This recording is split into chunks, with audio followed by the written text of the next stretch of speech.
Everyone, thank you all so much for joining us tonight for our first Craft Talk of 2026. Thank you. I'm Sienna. I work in programming and development at Arion Press, and I'm so excited to see you all here.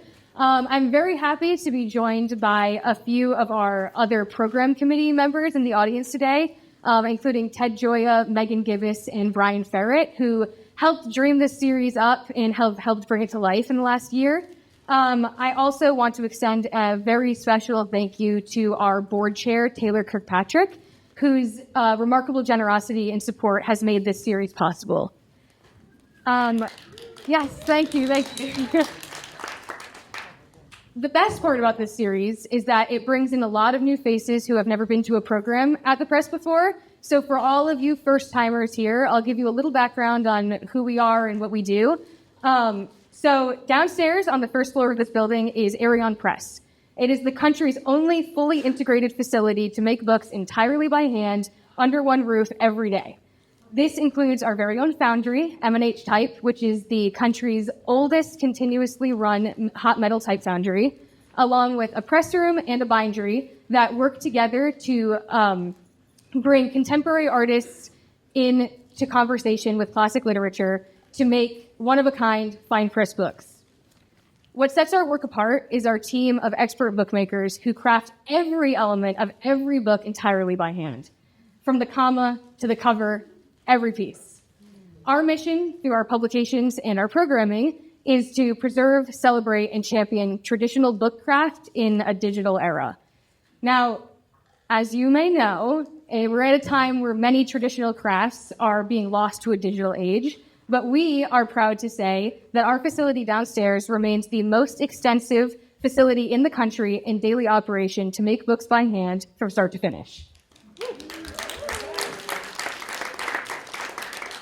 Since moving to Fort Mason a little over a year ago, we have positioned ourselves to continuously offer more events for more people than ever in Arion's history. And so if you want to be part of more audiences with us, please, if you're interested in our upcoming programming or in taking a tour at the press, which we just opened up tickets for the next few months for that, or in coming to another one of our craft talks, please sign up for our mailing list. You can find information for that on our website, on our Instagram, which you should also follow, and QR codes in the gallery downstairs, which you can find during the reception that will follow this talk. So we started this series as a gathering place for the local community to come and engage in craft, to invite local artisans and experts to share presentations, to engage in discussion, to lead demonstrations and tell stories about their work. And we have really loved seeing how audiences have responded and resonated to all different crafts, from risograph printing to paper making. And so we are really excited to kick it off tonight with an exploration of goldsmithing with Maya Kini.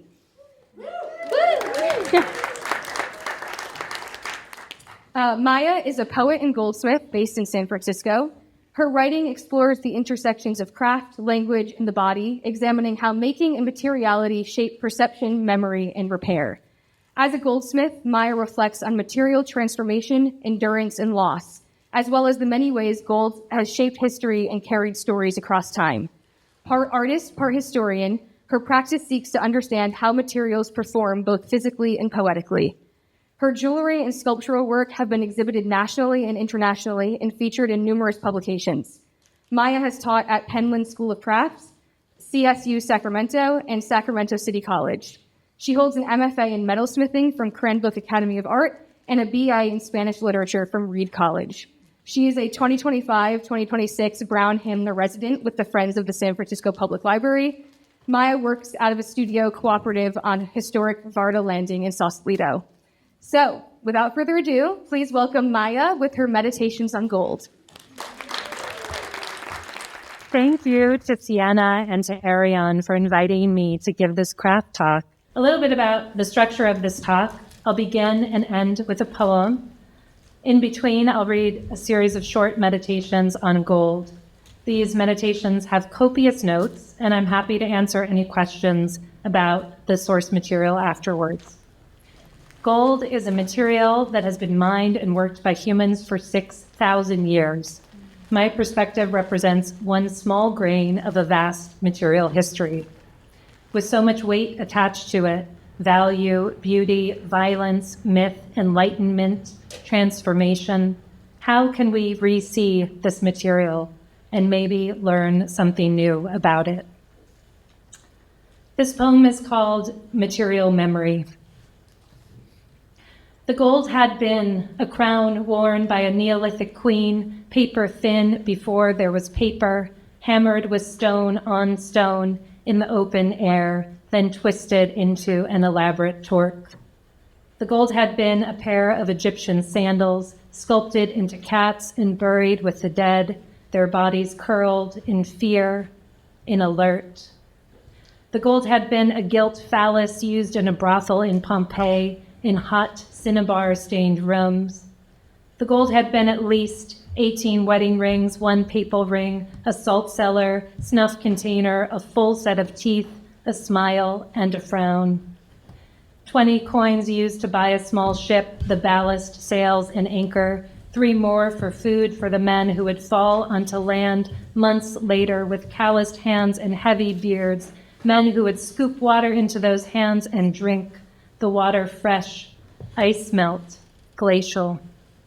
The gold would be what brought them there and what would drive them west and east and down into the depths of every ocean, the Canadian tundra, the Australian outback, into bank vaults or museums, and every other place they could make or destroy. The gold was the thread and tapestry. The gold was liquid, solid, and dust, the promise of everything, treasure and yoke. 1. The search for gold is an old story.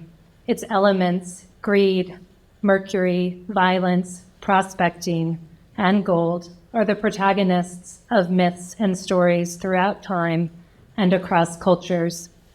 Searching for gold has led to voyages along the surface of the earth and into the depths, with contemporary gold mining taking place in the deep sea, in industrial pit mines, and in alluvial deposits throughout the world.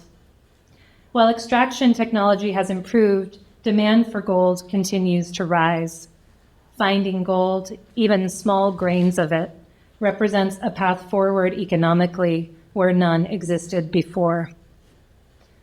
These slides here are images by the late Brazilian photographer Sebastião Salgado of the Sierra Pelada gold mines in Brazil. These are from the 1980s.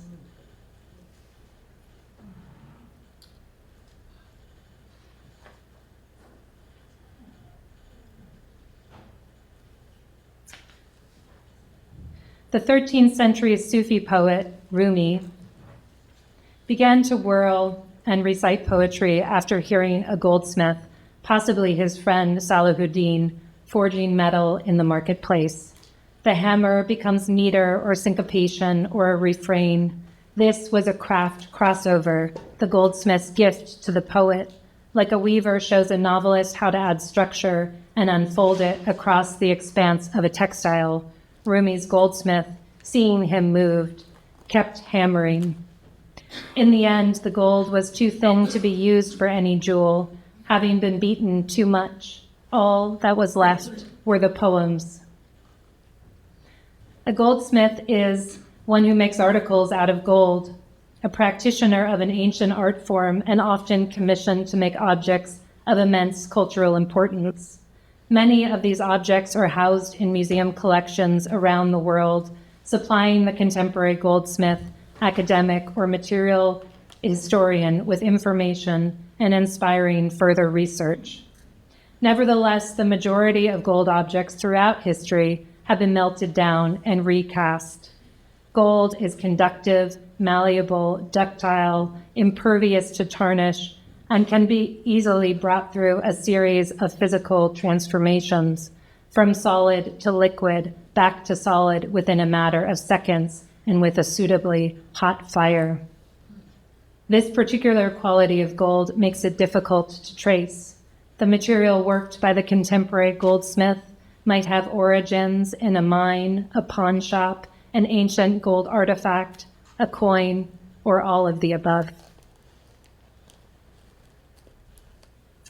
Artists trained as goldsmiths include Lorenzo Ghiberti, who designed and built the doors to the baptistry in Florence using low relief and perspective; Filippo Brunelleschi, designer of the dome on the Duomo in Florence; Sandro Botticelli, Albrecht Dürer, and, since we're here at Arion, Johannes Gutenberg, the inventor of the printing press, who also developed the alloy of lead and tin to cast type. He was trained as a goldsmith as well. And yet, according to one estimate, less than half of 1% of goldsmiths' work from medieval Europe survives.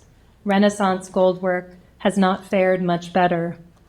Where gold is strongly associated with economic value, artistic use of gold was suspect because it took the metal out of circulation. Artworks made of gold were at risk of being melted down for their material value by impecunious owners or by thieves or conquerors. Seen from this vantage point, the goldsmith can be considered, the craft of the master goldsmith can be considered not an act of creation, but a performance of skill, creating exquisite but ephemeral stylings, poignantly slated for destruction. Gold can be drawn down into the thinnest of wires or hammered between sheets of parchment into foil or gold leaf and applied to the tops of church domes, mosques, city halls. Gold has been used as currency and as a safety net during times of great uncertainty. Gold is used by dentists to make bridges, crowns, and inlays that are biocompatible. Gold foil or vark is applied to Indian sweets. Gold ash or basmas are used in Ayurvedic medicines. Gold is used in solar panels, aerospace, medical devices, nanoparticles. It is an excellent conductor of electricity used in computers and artificial intelligence. The World Gold Council says gold's superior conductivity ensures that data can be processed and transmitted at high speed with minimal energy loss. Furthermore, gold's resistance to corrosion ensures component longevity and durability, critical for continuous and intensive AI applications. If I had to draw a chronology of gold, it would be horizontal, like a timeline, and vertical, like a column, and circular, like a ring, which is how we humans draw infinity. It would move in all directions, revealing that this top of the food chain material doesn't itself care about hierarchies. Irises propagate this way, ginger too, turmeric, bamboo, sorghum. The history of gold is also not based on linearity. Contemporary jeweler Helen Britton says, gold is a rhizomatic material, salvaged, stolen, scraped from the earth, melted, refined, mixed, and reworked. And in this process, the questions surface. Where did these particles begin? What have they been part of? Histories merge and vanish in the mixture, constantly salvaged, melted, mixed, remelted, and formed. As goldsmiths, we are always careful to sweep up all the filings that can be construed for future purposes. A bit of lore I absorbed during a goldsmithing workshop in Italy was that in the city of Padua, they filter the water to catch gold. Bench jewelers are routinely vacuumed when they leave their shops, and the vacuum filters, masks that they wear, scraps of sandpaper, even carpets, are all put into the sweeps bucket and refined.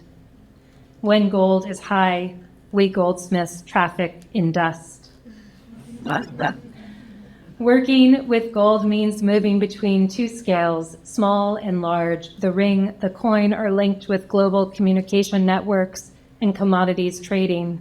Like mine tailings from the California gold rush connects to rivers that flow into oceans and therefore into filter feeder and fish alike. And isn't that a great image? A tale, the long sweep behind the mine, something brought about by something so precious it is sold by the grain. Okay. Here's a little process interlude. On the left, these are just short videos from my studio. This is repurposing a gold heirloom through a technique called centrifugal casting. So that's the crucible and the gold, and I just added a little bit of flux. And then this is the melting. Just kidding.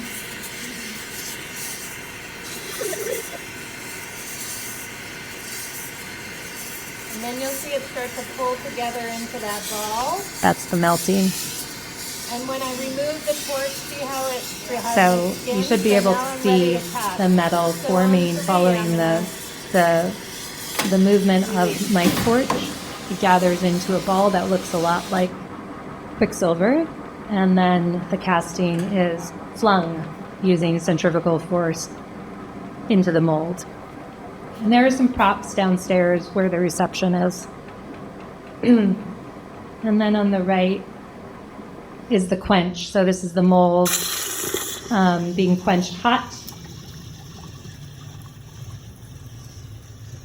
And this is something every jeweler hates, when the piece drops down into the bucket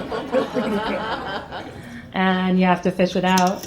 But those were the three gold rings made from that small amount of gold in the crucible. And these are cleaned up a little bit and then fully cleaned up. This is pouring a gold ingot. These ones don't have sound, but that's an ingot mold. There's one downstairs so you can see. And all the metal leaves the crucible, but you do see some color left in the crucible depending on what alloy you cast. And then this is drawing an ingot down into wire using a draw bench, which is the tool in my studio that everyone thinks is some sort of medieval torture device, but it's actually quite useful. I'm happy to have it. Right. And then I'm going to start this video a little bit. This is not from my studio. It's from... Oh, sorry. Problems when making gold leaf. The high humidity of Kanazawa's climate is one reason why the craft has prospered here for over 400 years. First, pure gold is melted with tiny amounts of silver and copper to form an alloy. The alloy is rolled into a sheet that's then cut into short lengths. From this point, we start the processes that will make it incredibly thin. Matsumura Kenichi is a traditional gold leaf artisan. Our method produces gold leaf that's exceptionally soft and flexible, so it clings perfectly to any surface, whatever the shape. As the inheritor of this craft, Matsumura is passing his skills to his son, Noriyuki.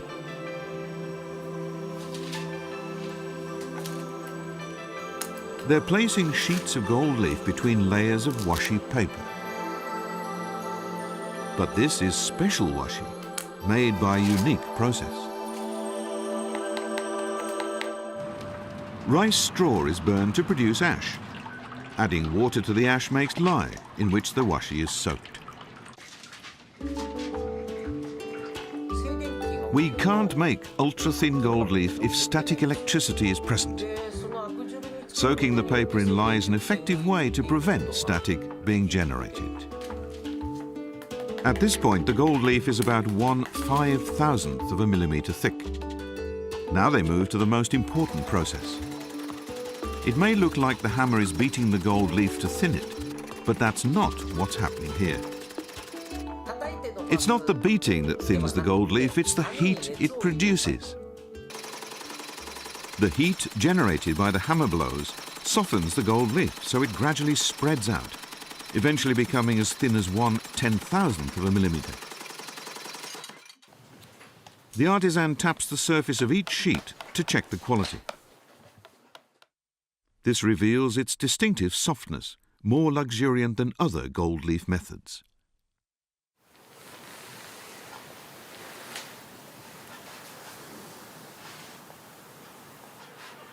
The final step is to trim the sheets into precise squares.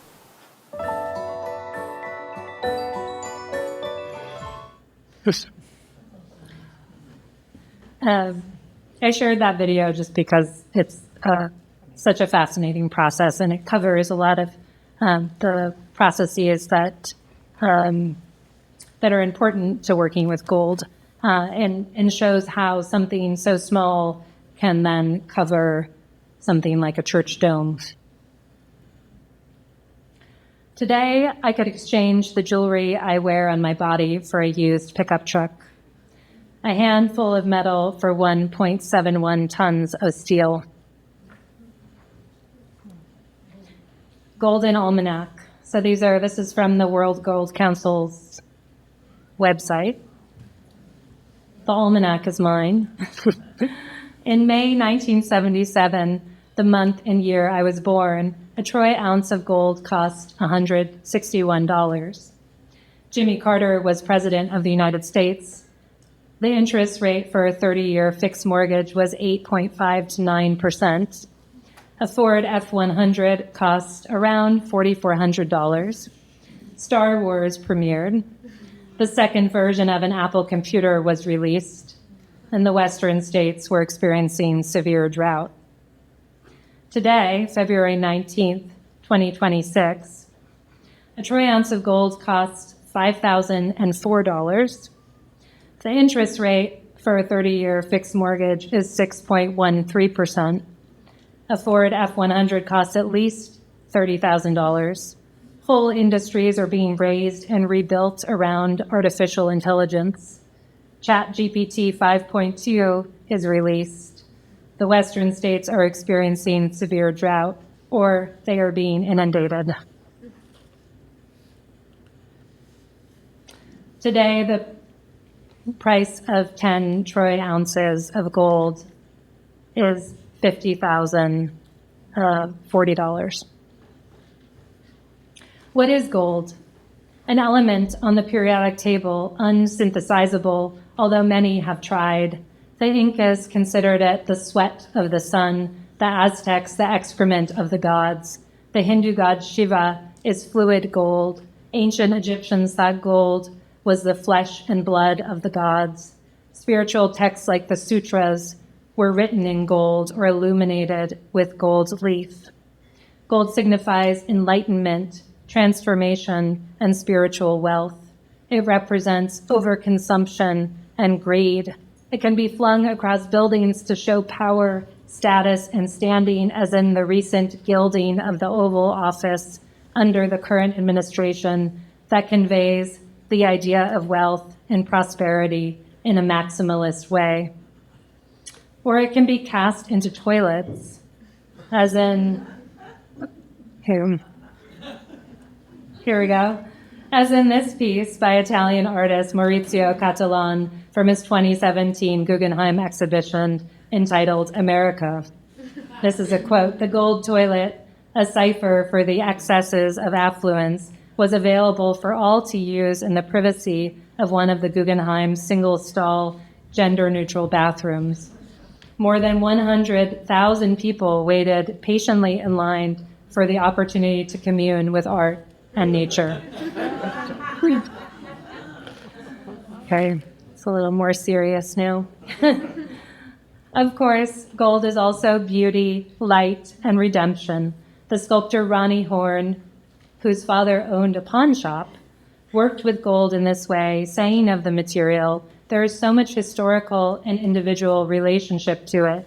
You can't come to gold without an idea of gold, not necessarily what's in front of you, but whatever your experience has been." I felt very close to Jason and the Golden Fleece, or all of the mythologies around gold. Mythologies are not arbitrary, but using gold as the basis for a financial system or an idea of value is. The artist Felix Gonzalez Torres came upon Ronnie Horn's gold field in 1990, and he wrote this. This was him experiencing the piece with his partner, Ross. We were blown away by the heroic and gentle horizontal presence of this gift. There it was in a white room, all by itself. It didn't need company. It didn't need anything. Sitting on the floor ever so lightly, a new landscape, a possible horizon, a place of rest and absolute beauty, waiting for the right viewer, willing and needing to be moved to a place of the imagination.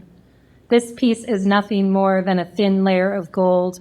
It is everything a good poem by Wallace Stevens is, precise, with no baggage, nothing extra, a poem that feels secure and dares to unravel itself, to become naked, to be enjoyed in a tactile manner, but beyond that, in an intellectual way too.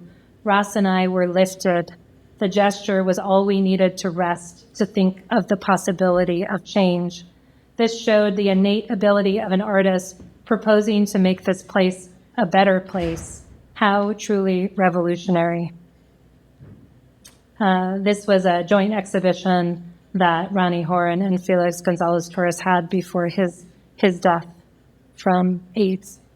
In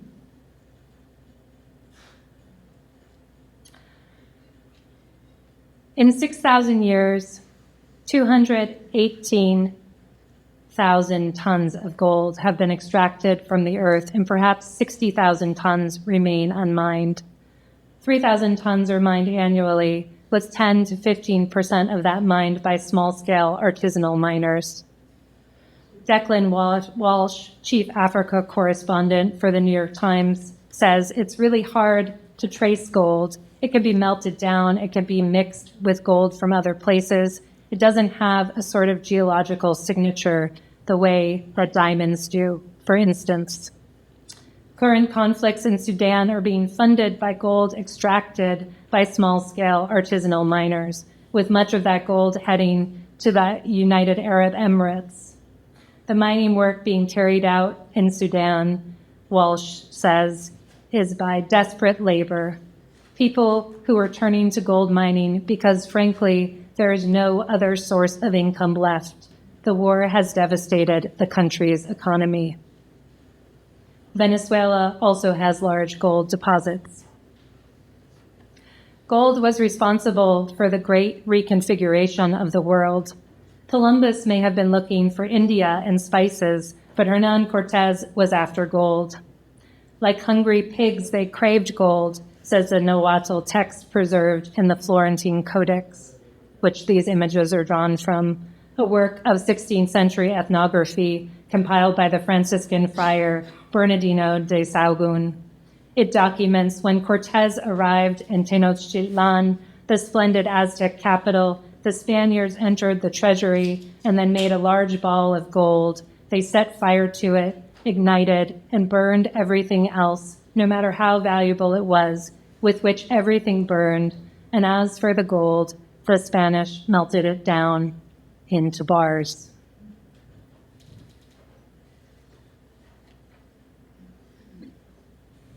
Closer to home, the California gold rush brought about drastic and long-lasting environmental change. The influx of miners into California, an estimated 10% of the total U.S. population in 1850, decimated grizzly bears, elk, and golden beaver populations. The cattle brought in to feed hungry miners destroyed native grasslands. Hydraulic mining destabilized hillsides and caused floods downriver in Sacramento. Mining during the California gold rush introduced as much as 8 million pounds of mercury into the environment, and there are lakes and rivers where the fish remain unsafe for consumption. And yet we fetishize the gold rush. Sutter's Fort is a heritage site that school children from all over California visit. Some may even pan for gold there. Little is said about the displacement of the indigenous population and native species at play in the foundational myths of this golden state. Meanwhile, in the Amazon, in Sudan and Ghana, artisanal small-scale miners are using mercury to amalgamate gold, cutting large swaths of rainforest and contaminating water sources and fish populations. And why? Because gold is high. California did it too. Mercury is the only commonly occurring metallic element that is liquid at room temperature. Liquid mercury feels heavy and moves suddenly, splitting into fast-moving globules of metal that are difficult to capture, hence the element's popular name, quicksilver. When solid gold and liquid mercury come into contact, the mercury absorbs the gold, turning into an amalgam. As more gold is added, the mixture becomes a paste that can be processed by straining and then heating to separate the mercury from the gold. When mercury is heated, it is vaporized. Then it circulates through weather systems, mostly dispersed as minuscule traces, whenever and wherever mercury comes to rest, the aquatic sediments on tropical forest floors or scattered across the polar wilderness. It can always be redisturbed by natural events or human interference. Today, you can visit the Almaden Quicksilver Mining Museum in Santa Clara County, where 1 million flasks of mercury were produced following the discovery of cinnabar in 1845. Finding a local source of mercury in California facilitated the extraction of gold during the gold rush.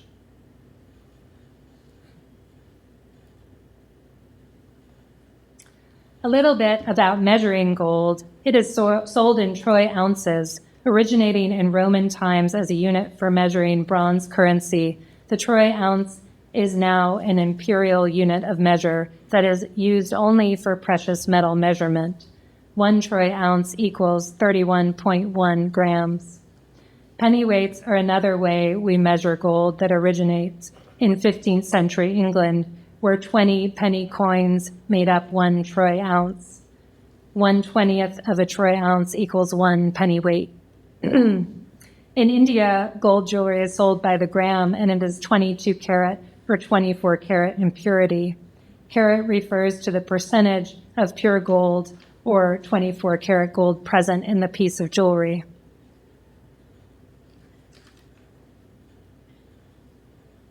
(18-karat gold has 75% pure gold and 25% other metal. This could be silver, copper, palladium, nickel, etc. The goldsmith makes alloys the way a painter mixes paint, both for color and performance and cost. Gold can be sunshine, encapsulated in metal form, pink, rose, peach, red, bright white, warm gray, many shades of yellow, lemon, green. 24 karat is luminous but often considered too soft to work with or wear. 22 karat may be just right in some cultures. 18 karat is the standard for big jewelry houses such as Cartier and Van Cleef and Arpels. 14 karat, which is 0.585 or just over 50% gold, and the rest other material, is the choice of Macy's or Zales. And 10 karat, the stuff of class rings, the tie clips, cufflinks. Maybe you are hearing things and imagining getting the magnifying glass out and going treasure hunting for your grandmother's charm bracelet, your mother's 1970s cocktail ring that doesn't fit you and you would never wear it anyway. A gold coin given as a prize decades ago when gold was $300 an ounce. You might be surprised to discover how these small gold items can be turned into stacks of cash, or you might be disappointed to learn that what you conceived of as precious is valuable in sentiment, but is otherwise a fake. Gold is assayed, or test, that means to test the quality or character of something. A process of melting gold scrap into bars, taking a sample of the material and analyzing it. It can be tested with an ultrasound or with acids on a stone, such as the one on the left. There are old technologies and new ones to refine gold. In the back of a brightly lit arcade in Manhattan's Diamond District, jewelers sort through a slew of gold cast-offs in plastic dish tubs, things that have been traded in for cash or for new pieces. I look for coins, others for chains. Is this the great melting pot? I make tiny piles, a coin, a lacy 14-karat Hamza, wedding rings engraved with May 19th, 1921. My eyes are trained, my hands wade through the chains, the cuffs, an occasional crown. My fingers feel for weight. A crocheted purse weighs 28 ounces, a fortune. How could you keep it? How could you let it go? I excise a handful of memories and pay the man behind the counter. The man behind the counter takes the gold watch I brought in to sell for a client and scratches the band on stone to see which acid dissolves it. This determines the carat and the price along with the weight of the piece. The sounds are metal on metal, scratching stones, and the cash counter at the back of the kiosk, counting out great stacks of hundreds with satisfying accuracy. Gold possesses its own vocabulary. Gold or golden are synonyms for top shelf, highest achieving, for human failings, for old age, for favorites. Some of the language of gold includes gold medal, gold digger, gild the lily, golden handcuffs, the gold standard, Midas touch, golden fleece, golden child, golden years, on golden pond, gold plated, golden shovel, which is a poetic form, all that glitters isn't gold, heart of gold, hashtag golden hour, this golden state.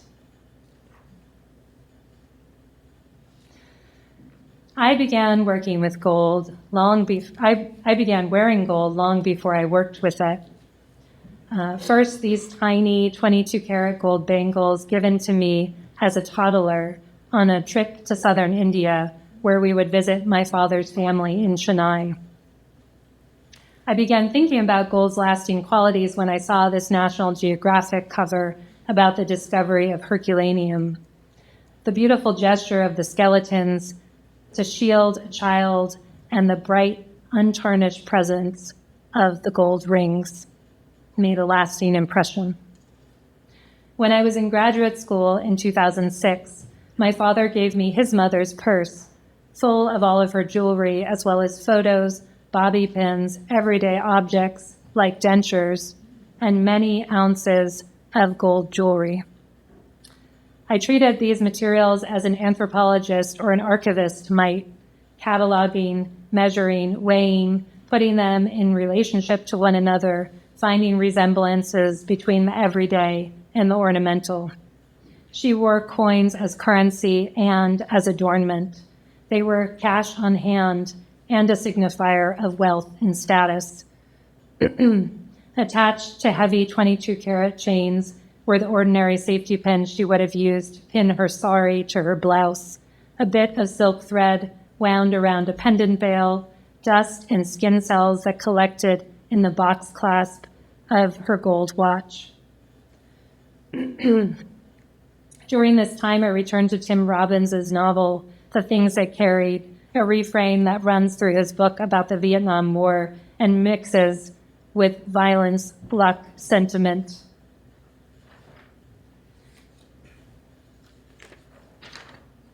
Superstition and trophy taking. What things are the things the soldiers carry with them when they die? How are those objects responsible for telling their stories? I melted one of the necklaces from my grandmother to understand how quickly form can be erased, to focus on the physical transformation of metal, in this case gold, as it moves from solid to liquid and back to solid. What is lost? How violent that act of melting can be and has been in the history of objects. Gold that was stolen and recast. How this particular aspect of working in gold has erased so many things. At the same time, I was working with 1 troy ounce of pure gold and taking it through a series of prompts or exercises. And I'll show those slides in a moment, but here are the stills. And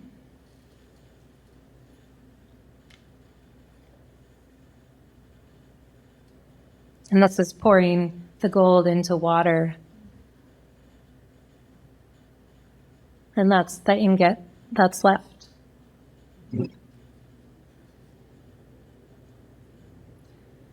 So the following pieces are questions I put to the material as a way to try to understand it. And this is pretty early work.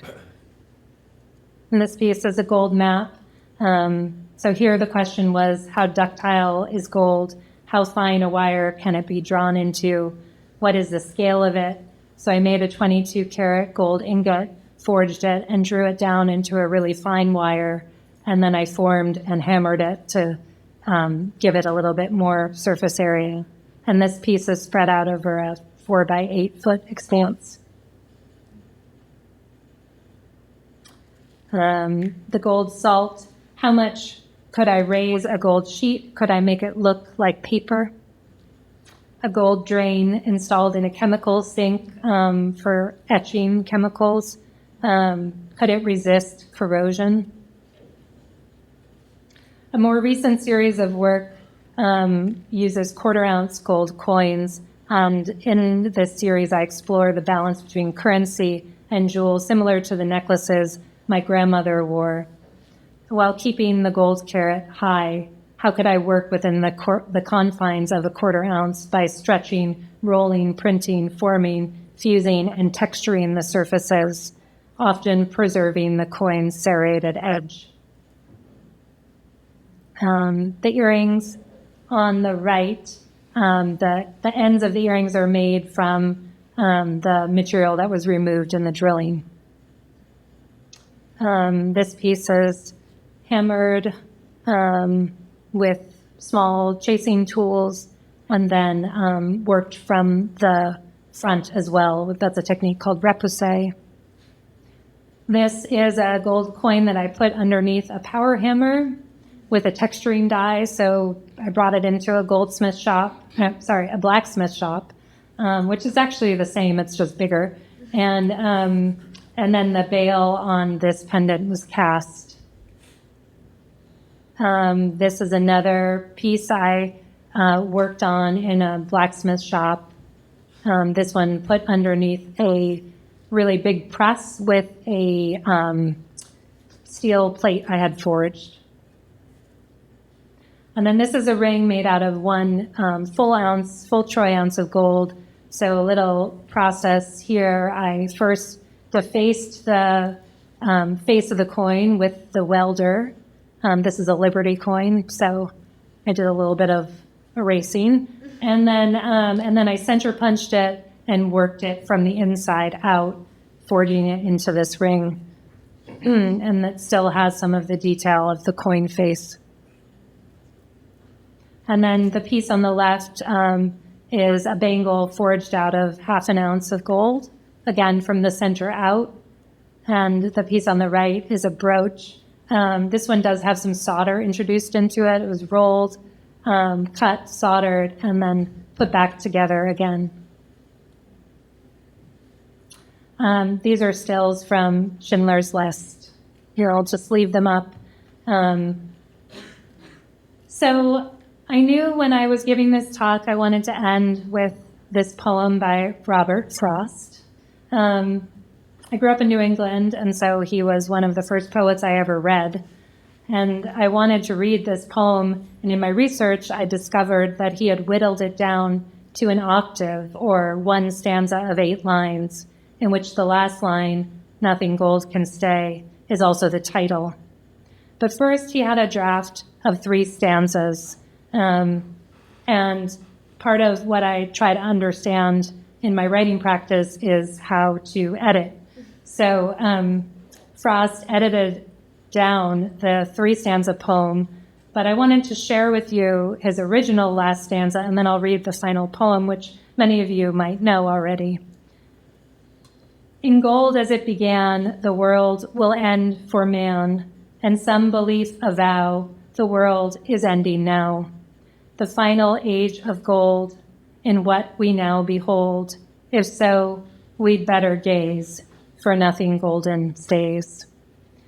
But he went further, and in the end, I'm going to read a little bit by the writer Tyler Malone, who took a deep dive into Frost's poem for the Poetry Foundation. So he says, in the end, the poem promotes two opposing temporal understandings of the universe. One is linear and downward. The other is cyclical and circular. The poem is simultaneously about how everything degenerates in this entropic universe and how everything recurs in this cyclical universe. Through these epiphanies, though these epiphanies are at odds with one another, they coexist in the poem in seemingly complementary fashions. Change is inevitable, destruction is inherent in creation, and potential is valuable, at least from a human perspective. But value can only ever be understood through loss. Perpetual loss is all we know on earth, and all we need to know. If nothing gold can stay, then every gold is a gold loss. So here's Frost's poem, Nothing Gold Can Stay. Nature's first green is gold, her hardest